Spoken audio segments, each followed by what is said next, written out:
Hello everyone, I am Surya Prakash Rao Vaddadi from Cambridge Institute of Technology, KR Bangalore.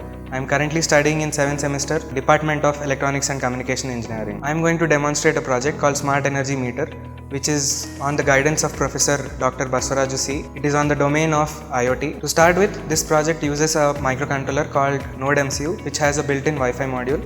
This is connected to a current transformer which acts as a sensor and constantly measures the AC parameter value. The current transformer is connected to the PZEM004T energy meter module. The energy meter module constantly measures the AC parameters of the live wire that is passing through the transformer. And these parameters are sent to the NodeMCU microcontroller. This NodeMCU microcontroller contains a firmware which receives the data from the energy meter module. The energy meter module communicates with the microcontroller using Modbus protocol. The firmware in the NodeMCU microcontroller then publishes this data to a service application called Node-RED, which is deployed in AWS Cloud. The Node-RED service application is used to receive, process, control and visualize IoT data when remotely deployed in a VM or a server. This application is now used to visualize the energy meter data in the form of graphs, bar charts, etc. There can be many use cases generated out of this. Primarily, this can be used to connect to our existing electrical energy meters, giving us the convenience of remotely managing electricity consumption at our homes. If implemented on a larger scale, this can be a great business opportunity